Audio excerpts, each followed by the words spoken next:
अच्छा सर, मतलब यानी इंटरनेशनल स्टूडेंट्स जो हैं, पाकिस्तानी स्टूडेंट्स खासकर, वो मतलब यानी एक दफ़ा ये पोर्टल की जो फीस है वो पे करने के बाद एक ही वेबसाइट के थ्रू जो है वो 4 से 5 यूनिवर्सिटीज़ में अप्लाई कर सकते हैं। उसके अंदर फिर आपकी जो इंश्योरेंस है वो इनकी गवर्नमेंट की तरफ से कवर होती है। एग्जैक्टली। तो फिर आपको इंश्योरेंस की ज़रूरत नहीं पड़ती। कई ऐसी यूनिवर्सिटीज़ हैं जो मार्क्स की बहुत ज़्यादा लिवरेज दे रही है। इवन के देखें आप, कितनी अच्छी कंट्री है एक स्वीडन, जो आपको 50% मार्क्स पे भी जो है वो एडमिशन दे रही है। सबसे ज़्यादा जो यहाँ पे इंपॉर्टेंट पार्ट है वो प्रूफ ऑफ फंड्स का। ठीक है। आपकी जो एम्बेसी है स्वीडन की, वो आपके बैंक से कांटेक्ट करके पूछते हैं, आप इनकी डिटेल्स लेते हैं कि क्या इनके जो फंड्स है वो जेन्युइन है, किस तरह आए थे, किस तरह नहीं। जब आप यहाँ की टॉप रैंकिंग स्वीडिश यूनिवर्सिटी से एजुकेशन हासिल करेंगे, आपके लिए यहाँ पर जॉब अपॉर्चुनिटीज भी ज्यादा होंगी। अपार्ट फ्रॉम दैट आपको गवर्नमेंट बहुत ज्यादा सपोर्ट करती है। हेलो एंड अस्सलाम वालेकुम viewers, this is your host Mohammad Ashraf Khan speaking from university page visa consultant. आपको वेलकम करते हैं। आज मेरे साथ मौजूद है मिस्टर तलहा भट्ट, और हमने जो आज टॉपिक डिसाइड किया है वो है स्वीडन। आपने वीडियो के टाइटल से भी देख लिया, थंबनेल से भी देख लिया। डिटेल से बात करेंगे कि स्वीडन में अगर आप पढ़ना चाहते हैं, 2025 में स्प्रिंग इनटेक में जाना चाहते हैं, 25 के फॉल इनटेक में जाना चाहते हैं, तो आपको क्या क्या रिक्वायरमेंट होगी, क्या क्या अपने स्टेप्स फॉलो करने हैं कि आपका जो प्रोसेस है वो स्मूथ रह सके। मोर ओवर डॉक्यूमेंट्स आपको क्या रिक्वायर होंगे, वहाँ पे जाने का जो ओवरऑल प्रोसेस है उसको डिस्कस करेंगे, पार्ट टाइम जॉब्स को भी ऐड करेंगे, और बहुत सारी जो भी रिक्वायरमेंट्स होती हैं उन सबको डिस्कस करने वाले हैं इस स्पेसिफिक वीडियो में डिटेल के साथ। तो आपसे रिक्वेस्ट है, अगर आप इस चैनल पे न्यू है तो इस चैनल को सब्सक्राइब कर दें और इस वीडियो को कंप्लीट देखिएगा।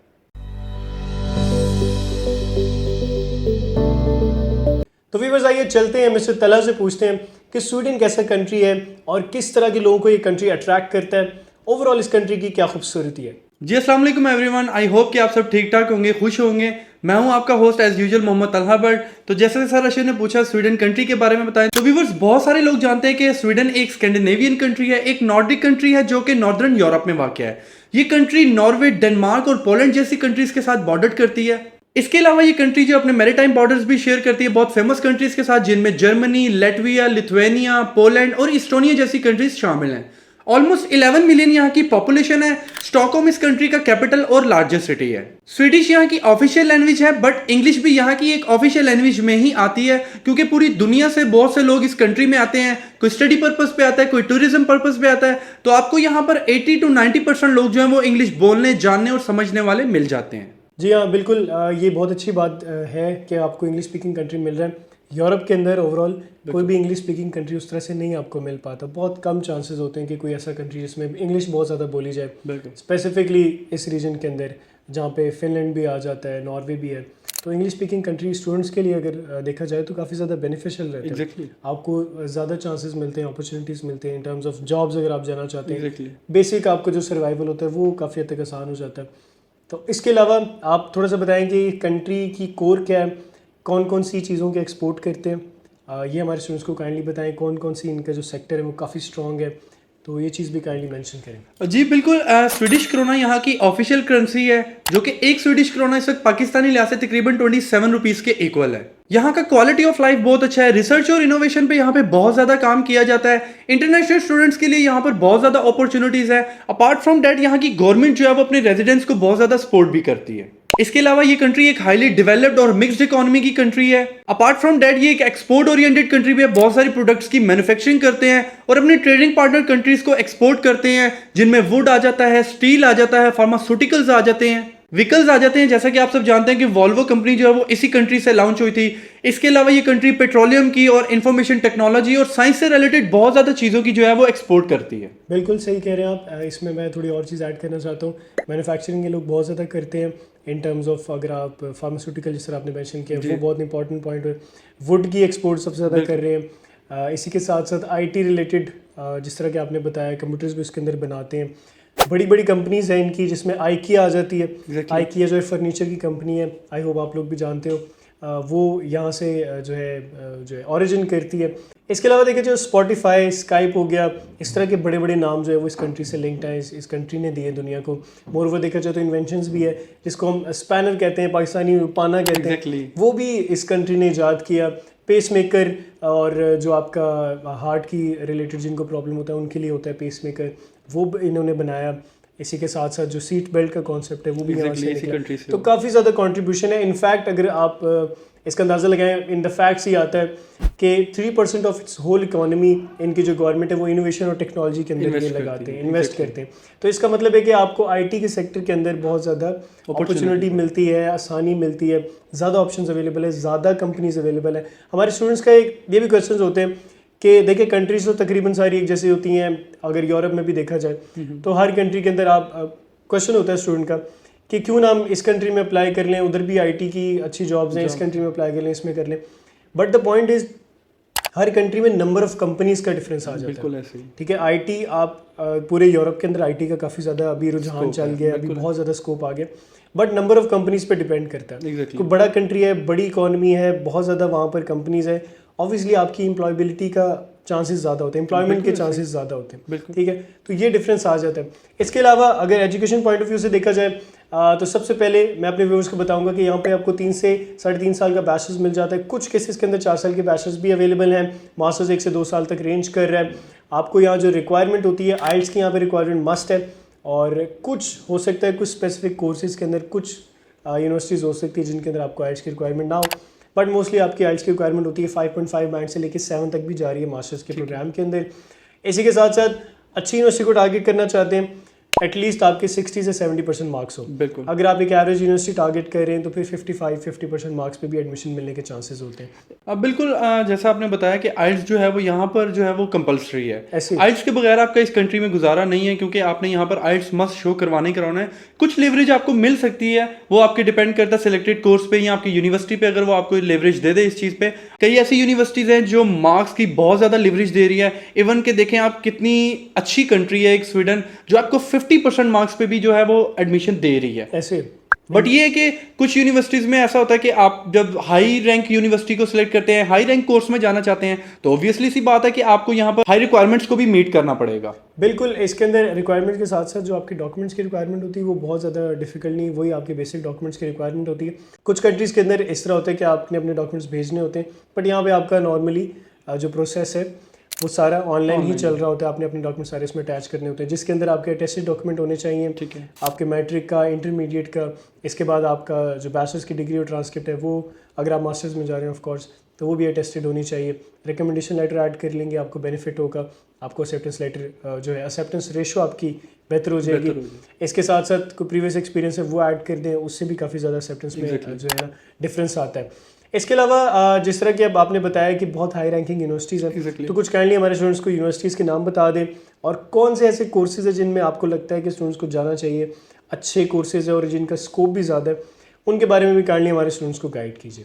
जी सर, इस कंट्री में स्टूडेंट्स के लिए जो है वो टॉप 500 रैंकिंग यूनिवर्सिटीज़ हैं वर्ल्ड की, जिसमें नंबर 1 पे हमारे पास आती है स्टॉकहोम यूनिवर्सिटी। इसके अलावा हमारे पास यहाँ पे आती है KTH royal institute of technology. इसके अलावा हमारे पास उपसाला यूनिवर्सिटी आती है, चार्ल्मर्स यूनिवर्सिटी ऑफ टेक्नोलॉजी आती है, और स्टूडेंट्स को यहाँ पर बहुत सारी पब्लिक और प्राइवेट यूनिवर्सिटीज़ मिल जाती हैं, जिनकी डिग्रीज जो होती हैं वो world wide as usual acceptable भी होती हैं और रिकग्नाइज्ड भी होती हैं। बिल्कुल। इसके अलावा इस कंट्री की इंटरनेशनल स्टूडेंट्स के लिए बेनिफिशियल वाली बात जो है वो ये है कि यहाँ पर आपको 1000+ जो है वो इंग्लिश टूर प्रोग्राम्स ऑफर किए जा रहे हैं। आपको वैरायटी ऑफ प्रोग्राम्स ऑफर किए जा रहे हैं, कोई किसी किस्म की यहाँ पर प्रोग्राम से रिलेटेड ना रिस्ट्रिक्शंस है ना कोई लिमिटेशंस हैं। आप variety of English tour programmes में जा सकते हैं, बट यही बात है कि रिक्वायरमेंट्स के अकॉर्डिंग आपको यहाँ पर आइल्स जो है वो शो करवाना पड़ता है। आप अपना आइल्स शो करवाएं, आप अपनी सिलेक्टेड यूनिवर्सिटी की रिक्वायरमेंट्स चेक कर लें, आपको वहाँ पर 50% मार्क्स रिक्वायर्ड है या 60-70 वट जितने भी मार्क्स रिक्वायर्ड है, आप रिक्वायरमेंट के अकॉर्डिंग जो है वो अप्लाई करें। टॉप रैंकिंग यूनिवर्सिटीज़ है जिनमें आपको हाई क्वालिटी यूरोपियन स्टैंडर्ड की एजुकेशन दी जाती है, और ओवरऑल इस कंट्री की यूनिवर्सिटीज़ की जो डिग्रीज होती हैं वो वर्ल्ड वाइड एक्सेप्टेबल भी होती है और रिकग्नाइज्ड भी होती हैं। जैसा कि मैंने आपको बताया कि वैरायटी ऑफ कोर्सेज आपको यहाँ पे ऑफर किए जाते हैं, किसी किस्म की कोई लिमिटेशन और रिस्ट्रिक्शंस नहीं है। इंग्लिश टूर प्रोग्राम्स को लेके तो आप नेचुरल साइंसेज में जा सकते हैं, सोशल साइंसेज में जा सकते हैं, ह्यूमैनिटीज में जा सकते हैं, लॉ में जा सकते हैं, इंजीनियरिंग में जा सकते हैं, इंफॉर्मेशन टेक्नोलॉजी में जा सकते हैं। ओवरऑल आपको यहाँ पे वैरायटी ऑफ कोर्सेज ऑफर किए जाते हैं, क्योंकि with the shortage of time इतने सारे कोर्सेज हैं कि अगर मैं आपको यहाँ पर, जैसा कि मैंने आपको बताया 1000+ आपको इंग्लिश टूर प्रोग्राम्स हैं। अब मैं आपको यहाँ पे 1000+ कोर्सेज तो नहीं बता सकता, बट ये कि मैंने आपको कुछ वो स्पेसिफिक कोर्सेज बताए हैं जिनको आप टारगेट कर सकते हैं। जैसा कि इस कंट्री की अपनी भी इकॉनमी जो है वो आईटी सेक्टर में देखें 3% जो है वो अपने बजट का इन्वेस्ट करती है। तो आप इंफॉर्मेशन टेक्नोलॉजी, साइंस से रिलेटेड, इंजीनियरिंग, लॉ, व्हाटएवर जिसमें भी आप कोर्स में जाना चाहें, आप अपनी सिलेक्टेड यूनिवर्सिटी की रिक्वायरमेंट को देखते हुए अपना प्रोग्राम सेलेक्ट करें और उस प्रोग्राम के लिए आप ऑनलाइन अप्लाई कर दें। बिल्कुल सर, इसके अंदर आप जो आपके कोर्सेज पेट्रोलियम वगैरह के हैं, उसके अंदर जा सकते हैं। वुड के रिलेटेड जितनी भी फील्ड्स आ रही हैं, मैकेनिकल इंजीनियरिंग होगी, ये बहुत इंपॉर्टेंट है, इसमें आप जा सकते हैं। मोस्टली आप ये देखें ना, इस कंट्री की किस में ज़्यादा एक्सपोर्ट है या कौन सी ऐसी फील्ड है जिसमें ये बहुत ज़्यादा इन्वेस्ट करती है। IT आपने मेंशन की, तो इस तरह की फील्ड्स में अप्लाई करेंगे तो आपको ऑब्वियसली स्टडी कंप्लीट होने के बाद बेनिफिट्स ये होंगे कि आपको जॉब मिलना आसान होगी, ऑप्शंस आपके पास ज़्यादा अवेलेबल। जी सर, वैसे भी इंटरनेशनल स्टूडेंट्स के लिए मैंने आपको बताया यहाँ पर बहुत ज़्यादा अपॉर्चुनिटीज़ अवेलेबल हैं। यहाँ की गवर्नमेंट जो है वो अपने रेजिडेंट्स को एज अ चाहे टूरिस्ट रेजिडेंट्स है, एज अ चाहे स्टूडेंट यहाँ पर रेजिडेंट्स है, उनको बहुत सपोर्ट करती है। ऑब्वियसली सी बात है, जब आप यहाँ की टॉप रैंकिंग स्वीडिश यूनिवर्सिटी से एजुकेशन हासिल करेंगे, आपके लिए यहाँ पर जॉब अपॉर्चुनिटीज़ भी ज़्यादा होंगी। अपार्ट फ्रॉम दैट आपको गवर्नमेंट बहुत ज़्यादा सपोर्ट करती है, आपको ज़रूरत नहीं पड़ती है बहुत ज़्यादा मतलब डिफिकल्टीज़ में जाने की, जॉब सर्च करने की, आपको बहुत इजीली जॉब यहाँ पर मिल जाती है। ठीक हो गया मिस्टर तला, अब हमारे जो व्यूवर्स हैं इनको काइंडली ये बताएं कि ट्यूशन फीस क्या होती है यहाँ पे सबसे पहले। इसके अलावा जो स्टूडेंट्स अफोर्ड नहीं कर सकते उनके लिए क्या स्वीडन के अंदर ऑप्शंस हैं स्कॉलरशिप्स की, यूनिवर्सिटी की तरफ से या गवर्नमेंट की तरफ से, या कोई ऐसी ऑर्गेनाइजेशन है जो कि इंटरनेशनल स्टूडेंट्स को, स्पेशली हमारे जो पाकिस्तानी स्टूडेंट्स हैं, इनको स्कॉलरशिप प्रोवाइड कर रही हैं?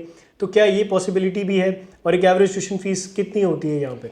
सर देखिए, एवरेज ट्यूशन फीस जो है वो यहाँ पर रेंज करती है 4,000 यूरो से लेके 9,000 यूरो पर ईयर तक की। बट ये टोटली डिपेंड करती है आपके सिलेक्टेड कोर्स पे। हम तो जिस कंट्री की भी रिलेटेड ट्यूशन फीस की बात करते हैं, हम एक ऑन एन एवरेज बात करते हैं, बट ये टोटली अप डाउन होती रहती है। आप जाके ऑनलाइन अपनी यूनिवर्सिटी के पोर्टल्स पे चेक कर सकते हैं। अपार्ट फ्रॉम डैट, जो लोग ट्यूशन फीस नहीं पे कर सकते, नहीं अफोर्ड कर सकते, तो उनके लिए एज यूजुअल आप जानते हैं कि हर कंट्री में, चाहे वो यूरोपियन कंट्री है, चाहे वो शेंजन जोन का कंट्री, कोई भी ओवरऑल कंट्री है, खैर उस कंट्री के अंदर उनके लिए गवर्नमेंट की अपनी भी स्कॉलरशिप्स होती हैं जो कि नीड बेस्ड स्कॉलरशिप होती हैं, कुछ मेरिट बेस्ड स्कॉलरशिप भी होती हैं। तो इसी तरह इस कंट्री की भी अपनी स्कॉलरशिप्स भी हैं जो गवर्नमेंट की तरफ से प्रोवाइड की जाती हैं।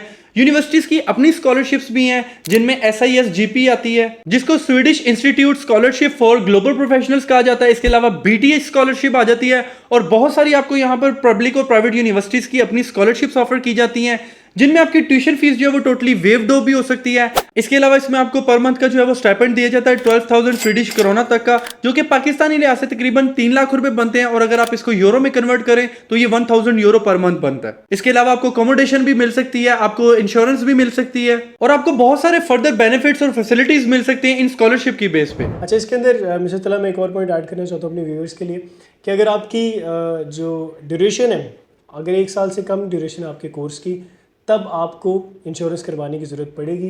इनकेस आपकी ड्यूरेशन ज़्यादा, जो कि नॉर्मली हम बैचलर्स या मास्टर्स की बात करें तो ज़्यादा ही होती है, उसके अंदर फिर आपकी जो इंश्योरेंस है वो इनकी गवर्नमेंट की तरफ से कवर होती है। एग्जैक्टली। तो फिर आपको इंश्योरेंस की ज़रूरत नहीं पड़ती। तो मिस्टर तला, मैं अब व्यूवर्स को, जो है हमारे स्टूडेंट्स को, जो इसका प्रोसेस है वो थोड़ा सा बताना चाहूँगा कि इसमें सबसे पहले आपने यूनिवर्सिटी सेलेक्ट करनी है, अपना कोर्स फाइंड करना है। वो आपको मिलेगी स्टडी इन स्वीडन, इनकी वेबसाइट है, उसके ऊपर जाएंगे, मैं हम स्क्रीनशॉट ऐड कर दें ताकि आपको वेबसाइट देख के आइडिया हो जाए कि हम किस वेबसाइट की बात करें। उस पर आप जाएंगे, आप अपना कोर्स फाइनलाइज करेंगे, यूनिवर्सिटी सर्च कर लेंगे, और वहाँ से आपने अपनी शॉर्ट लिस्टिंग करनी है। शॉर्ट लिस्टिंग करने के बाद आप universitiesadmission.se पे जाएंगे। ये इनका डिफरेंट पोर्टल है, इसके ऊपर आप यूनिवर्सिटीज़ में अप्लाई कर सकते हैं। शॉर्ट लिस्टिंग आपने दूसरे पोर्टल से करनी है, अप्लाई आपने इस पोर्टल पे करना है। इस पोर्टल के ऊपर आप मल्टीपल यूनिवर्सिटीज़ के अंदर अप्लाई कर सकते हैं। 39 यूनिवर्सिटीज़ इसके अंदर अवेलेबल है, कोर्सेज भी उस तरह से अवेलेबल है, आप सर्च भी कर सकते हैं। वहाँ पे अपना अकाउंट क्रिएट कर लें, अपने डॉक्यूमेंट्स वगैरह अटैच कर दें, पासपोर्ट, पिक्चर्स और एजुकेशन डॉक्यूमेंट्स, ये तमाम चीज़ें आप अटैच कर देंगे। तो फिर वहाँ से आप यूनिवर्सिटी सेलेक्ट करते जाएंगे और कोर्स सेलेक्ट करते जाएंगे। ठीक है।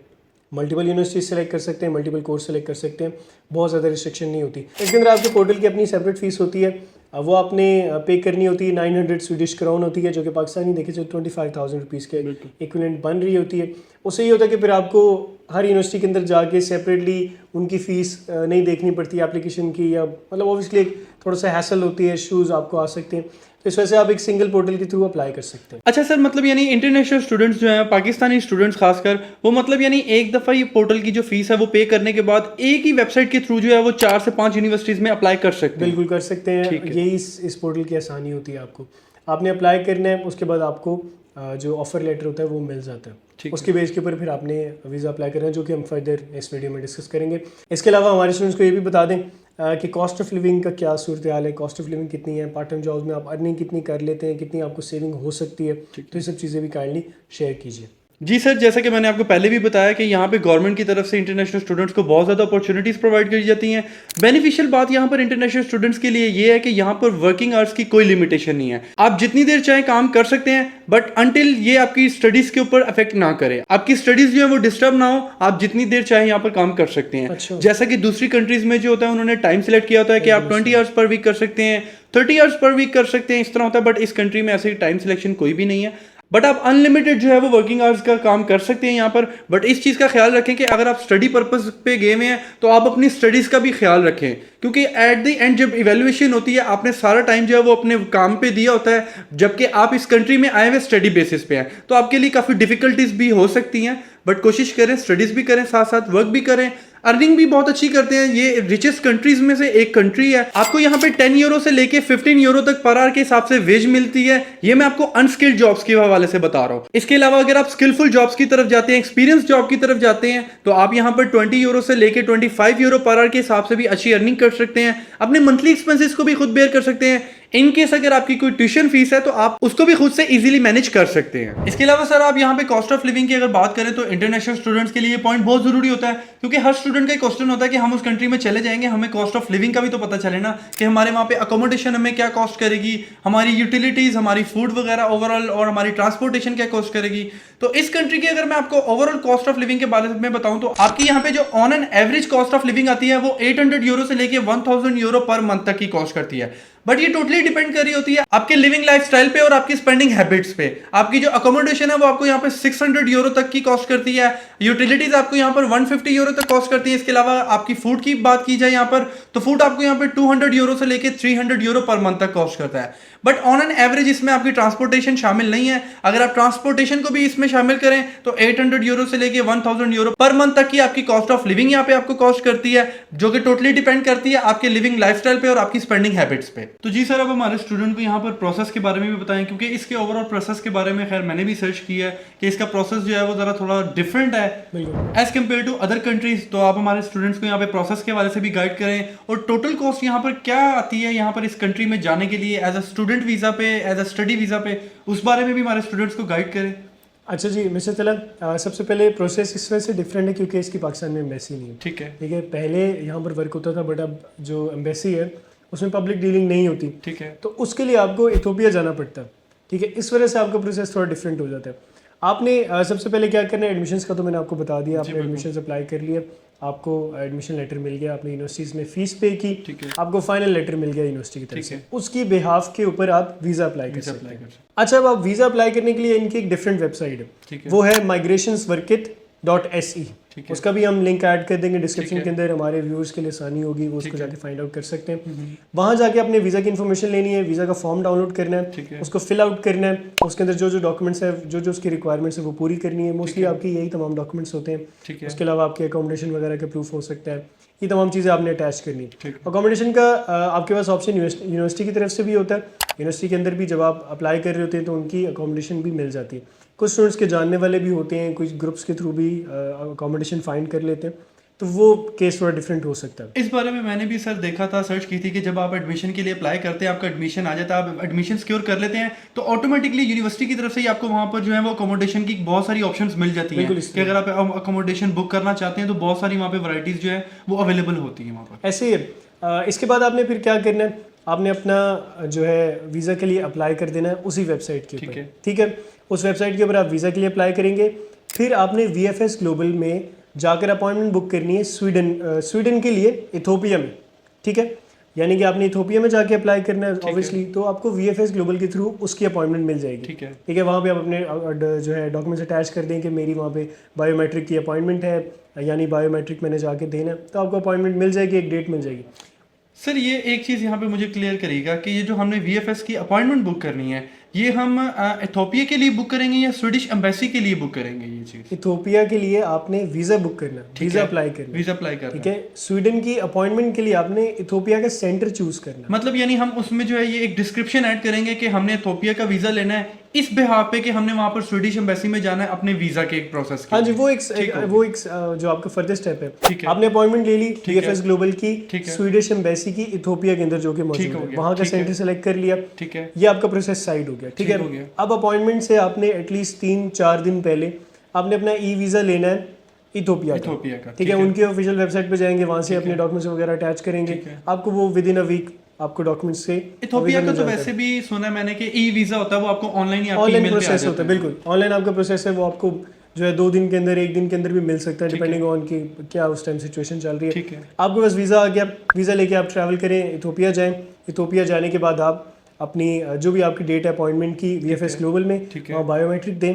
उसके बाद आपका एक इंटरव्यू होता है शॉर्ट सा, उसके अंदर वही आपकी जो है बेसिक इंटरव्यू के अंदर पूछा जा रहा होता है अकोमोडेशन के बारे में, यूनिवर्सिटी के बारे में, आपकी प्रूफ ऑफ फंड्स के ऊपर। सबसे ज़्यादा जो यहाँ पे इंपॉर्टेंट पार्ट है वो प्रूफ ऑफ फंड्स का। आपकी जो एम्बेसी है स्वीडन की, वो आपके बैंक से कांटेक्ट करके पूछते हैं, आप इनकी डिटेल्स लेते हैं कि क्या इनके जो फंड्स है वो जेन्युइन है, किस तरह आए थे किस तरह नहीं, तो वो एक दफ़ा यहाँ से वेरीफाई करते हैं। इस तरह से स्टूडेंट्स को ये रिकमेंड किया जाता है अपने फंड्स एक तो जेन्युइन होने चाहिए उनके, दूसरी उनकी स्टेटमेंट जो है वेल मैनेज्ड हो। अपने जो भी बैंक में मैनेजर होते हैं, जो भी आपके अगर जानने वाले, उनसे कहकर उसको वेल अरेंज करवाएं। अच्छा सर, यहाँ पे मैं स्टूडेंट्स के लिए एक ये पॉइंट जरूर ऐड करूंगा कि कोशिश करें कि आप यहाँ पर प्राइवेट बैंक के जो है वो स्टेटमेंट शो करवाएं, ऐसे बैंक्स की स्टेटमेंट शो करवाएं जहां के आपके मैनेजर से भी जो है वो कांटेक्ट हो, उनके अदर स्टाफ से आपका कांटेक्ट हो। एम्बेसी भी जब उनसे कांटेक्ट करे तो वो टाइम टू टाइम वो उनको जवाब दे सकते हैं, क्योंकि इनकेस अगर वो टाइम टू टाइम जवाब नहीं देते हैं तो वो जो भी आपका रिजल्ट आपकी सोर्स ऑफ इनकम को लेके, आपकी स्टेटमेंट को लेके होगा, वो उसी के अकॉर्डिंग जो है वो आपके रिमार्क्स देंगे। और आप इस चीज को ज़हन में रखें कि इस बेस पे आपके रिमार्क्स जो है वो नेगेटिव भी जो है वो हो सकते हैं। बिल्कुल इस तरह। तो ये आपका सारा प्रोसेस होता है। इसके अंदर फिर जो आपका जो कार्ड आएगा रेजिडेंस परमिट वाला, वो कार्ड आपको स्वीडन के अंदर मिलेगा या इथोपिया के अंदर ही मिलेगा। बट क्योंकि स्टूडेंट वापस आ जाते हैं, क्योंकि इतना लॉन्ग स्टे नहीं करते, तो उस वजह से फिर ये कि वो आप किसी के बिहाफ पे, मतलब कोई आपके बिहाफ पे जाकर ले आए उस कार्ड को, अगर आपका इथोपिया में कुछ जानने वाला है, या फिर आप किसी कुरियर सर्विस को ऑथराइज़ कर दें और जो है अथॉरिटी लेटर बनाकर उनको दे सकते हैं, वो आपके बिहाफ पे कलेक्ट करके तो पाकिस्तान आपको भिजवा सकते हैं। तो ये आपका सारा प्रोसेस होता है। अब जो नेक्स्ट हमारा स्टेप होता है कॉस्ट का, बजट का, तो वो एक थोड़ा लेंथी टॉपिक की कोशिश करूँगा उसको जल्दी कवर अप कर लें हमारे व्यूवर्स के लिए, ताकि उनको आसानी हो समझने में। सबसे पहले तो देखिए आपकी 2 तरह की कॉस्ट आती है, एक होती है फिक्स्ड कॉस्ट और एक होती है वेरिएबल कॉस्ट। वेरिएबल कॉस्ट के अंदर आपकी सबसे पहले तो जो फ़्लाइट की रिजर्वेशन होती है, टिकट्स होती हैं, अकोमोडेशन होती है, ये आती है। वेरिएबल है, थोड़ी बहुत ऊपर नीचे हो सकती है। इसके अलावा आपके जो ट्यूशन फीस है वो वेरिएबल कॉस्ट के अंदर आती है, वो भी थोड़ी बहुत ऊपर नीचे होगी। तो जो फिक्स कॉस्ट है वो आपकी वीज़ा की है, आपकी जो कार्ड की फ़ीस है वो है, मोर ओवर आपकी जो बैंक स्टेटमेंट है वो है। तो ये सब चीज़ें फिक्स कॉस्ट के अंदर भी आ सकती हैं। ठीक है सर, अब हमारे स्टूडेंट्स को आप यहाँ पे ये भी बताएं कि ओवरऑल उनकी जीरो से लेके टोटली एट द एंड तक जो है वो उनकी टोटली ओवरऑल कॉस्ट जो है वो क्या आती है यहाँ पर। हाँ जी, देखिए सबसे पहले स्टूडेंट ने अगर अप्लाई करने से सबसे पहला जो उसका स्टेप होता है वो डॉक्यूमेंट के अटेस्टेशन का होता है। अटेस्टेशन यहाँ पर आपको रिक्वायर होती है, उसमें आपके 10 से 12 हज़ार रुपये लग सकते हैं, जहाँ से ये स्टूडेंट अपने सारे डॉक्यूमेंट्स अटेस्ट कराएंगे, लाइक HEC, IBCC, मोफा, उस तरह जो जितने भी आपके डॉक्यूमेंट्स हैं वो आप अटेस्ट करवाएंगे। आप लोग जो है ना नोट डाउन इसको कर लें। तो अटेस्टेशन में आपके 10 से 12 हज़ार रुपये लग सकते हैं। ठीक है। इसके अलावा जैसे कि मैंने पोर्टल की फ़ीस के बारे में बताया, जो 25,000 रुपीज़ उसके अंदर अराउंड आपके लग सकते हैं, जो पोर्टल की इनकी अपनी फ़ीस है, ठीक है, जिसके थ्रू आपने यूनिवर्सिटीज़ में अप्लाई करना है। ये भी आपकी फिक्स्ड कॉस्ट आ जाती है, ये भी आप ऐड कर लें। ठीक हो गया। इसके अलावा यूनिवर्सिटी की जो फीस होती है वो थोड़ी बहुत चेंज हो सकती है। कुछ यूनिवर्सिटीज़ 1 सेमेस्टर की फ़ीस लेते हैं, कुछ यूनिवर्सिटीज़ 1 साल की फ़ीस लेते हैं। तो वो अगैन आपके केस के ऊपर डिपेंड करता है कि किस यूनिवर्सिटी में आप जा रहे हैं, किस कोर्स में जा रहे हैं। 3,000 यूरो से लेकर 9,000 8,000 यूरोज ऑन एन एवरेज ये फ़ीस आपकी चल रही होती है। तो वो अगेन उसके ऊपर डिपेंड कर रहा होता है, आपने उनकी फ़ीस पे करनी होती है और आपको फाइनल एक्सेप्टेंस लेटर इस तरह मिल जाता है। ठीक हो गया। तो ये तो जो आपकी कॉस्ट है ये आ जाती है आप एडमिशन से पहले यानी वीज़ा फाइल से पहले। उसके बाद वीज़ा की फ़ीस आपकी स्टार्ट हो जाती है। तो स्वीडन की स्टूडेंट वीज़ा की फ़ीस है वो उस पर आपको अराउंड 40,000 रुपीज़ लग जाते हैं, उनकी प्रोसेसिंग फ़ीस है। ठीक है, वो आपने करनी है। उसके बाद VFS ग्लोबल की अपनी फ़ीस, वो उसमें भी अराउंड 100 यूरोज़ लग सकते हैं, 25 से 30,000 रुपीज़ उसमें भी आपके लग सकते हैं। तो इसी तरह आपकी जो इथोपिया की वीज़ा फ़ीस है वो उसमें आपको 25,000 रुपीज़ उसमें लग सकते हैं। ठीक है, तो फिर ये सारा प्रोसेस आपका चलता है। उसके बाद आपने लेनी होती है टिकट। इथोपिया के जो आपका सारा टाइम लगता है ना वो अराउंड 3 से 4 दिन लग सकते हैं। आप उसको शॉर्ट भी रख सकते हैं कि 1 दिन पहले आप पहुंचे उस रात को और अगले दिन आप अपॉइंटमेंट के लिए जाएं। कुछ लोग होते हैं वो 3-4 दिन रुक जाते हैं, अगेन फॉर पर्सनल रीजंस।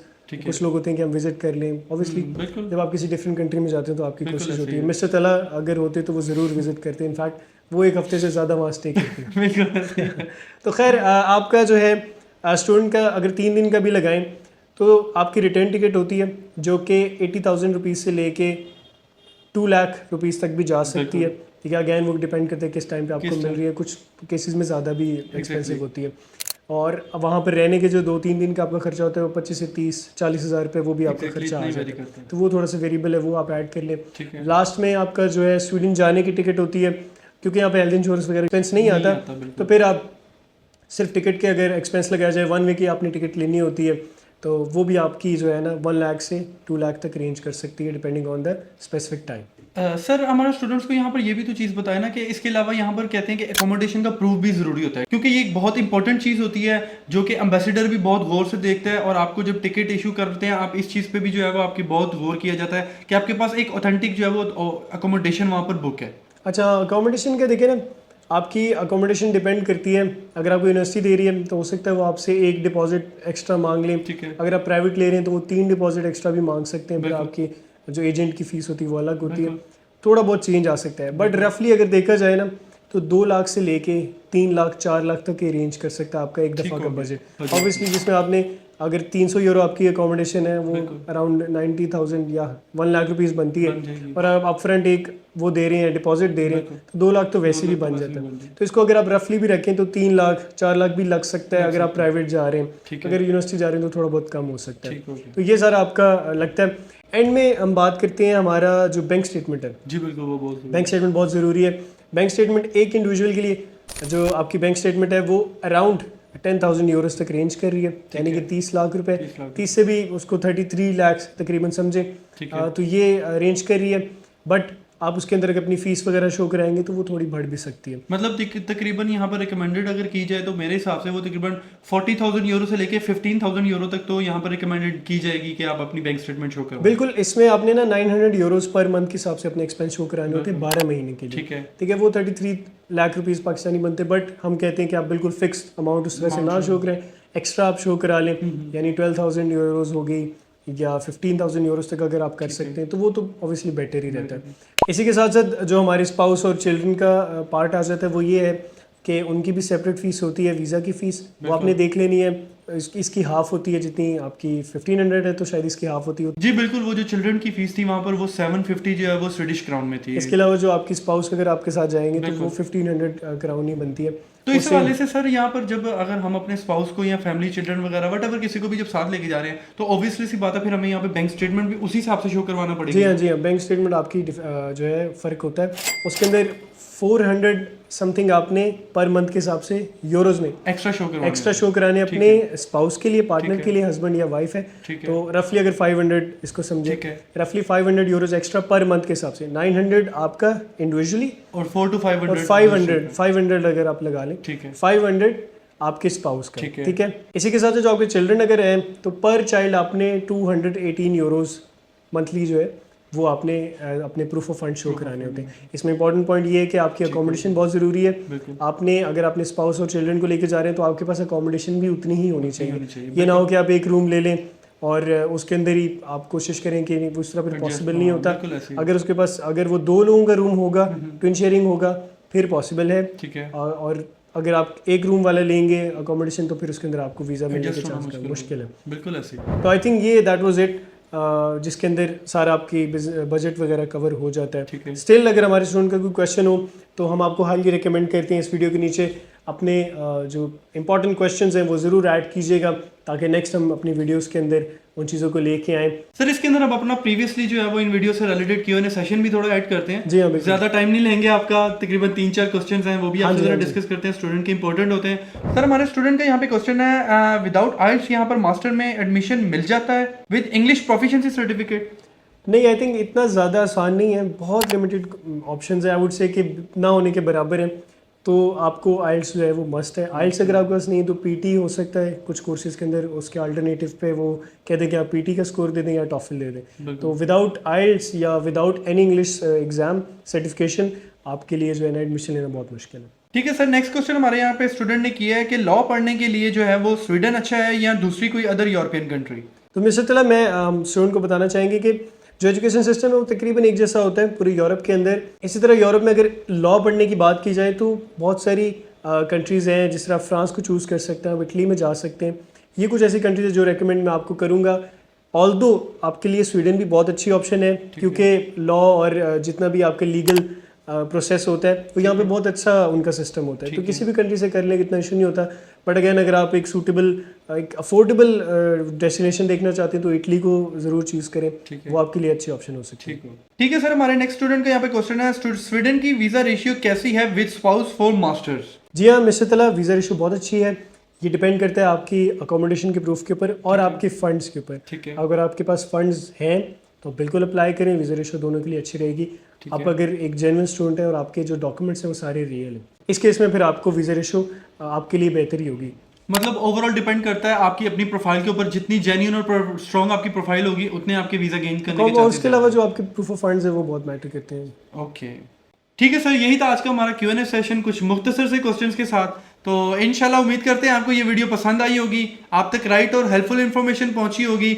मजीद अगर आप चाहते हैं कि इस तरह की वीडियोस आपके लिए हम लेके आएँ फर्दर दूसरी कंट्री से रिलेटेड, तो हमारे ऑफिशियल यूट्यूब चैनल को सब्सक्राइब करें, साथ बेल आइकन को प्रेस करें ताकि हर आने वाली informative video time to time आप तक पहुंच सके। इसके अलावा भी आप हमारे फेसबुक, इंस्टाग्राम और टिकटॉक पे ऑफिशियल पेजेस को जो है वो सब्सक्राइब करें, फॉलो करें ताकि हर आने वाली न्यू अपडेट और इन्फॉर्मेशन आप तक टाइम टू टाइम पहुंच सके। तो अगर आपको ये वीडियो पसंद आई हो तो इस वीडियो को लाइक शेयर करना मत भूलिएगा और हमें कमेंट सेक्शन में जरूर बताया करें।